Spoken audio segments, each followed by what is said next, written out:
An easy project for homeowners is removing an entrance lock or a deadbolt. They're held on by two Phillips screws, so it's pretty straightforward to remove the main body of the lock.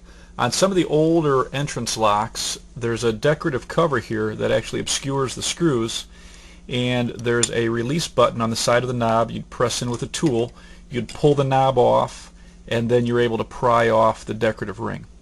So now I'm going to remove the two screws here and pull off the knob, and we'll go to the next step. Alright, I removed the two screws and I pulled off the body of the lock on one side, and then we're going to pull it off on the other side, and all that's left is the latch. Now the latch on the edge of the door again just has two screws, so we'll remove that before we put in the new one.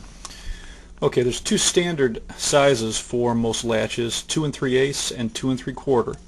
We're going to slide in the new latch and make sure it's centered in the hole. And again, most latches give the option of adjusting it from 2 3/8 to 2 3/4. So once it's centered, we're going to screw in the two Phillips screws on the edge of the door, and then we're going to put the body in. Alright, now that we have the latch screwed in place, we're going to take the body of the lock and push it through. Then we're going to go on the other side and we're going to screw it together. Alright, when you're tightening down some entrance locks, you see that the screwdriver has to come up at quite an angle. So sometimes a skinnier, more narrow handled number 2 Phillips screwdriver works better. But if you just work at it, you can get it in fairly easily. And once it's tight, we're going to make sure that the whole body itself is centered. If this is dropped too low, it'll put pressure on the latch and it won't open and close properly. So you want to check this. If it hangs up a little bit, push up the body slightly or push it down slightly, and then you'll find where it's centered and it'll open and close very easily.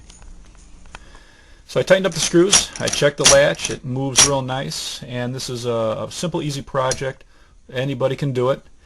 And what we did is we went down to our local hardware store and I gave them the key to my deadbolt, and what they did was they rekeyed this entrance lock to match. So now I have one key that opens both of them, and we can also do that to the front door. They also have padlocks that you can rekey. So it's really a nice feature if you want to make it simple to get in and out of your house with one key. So there you go.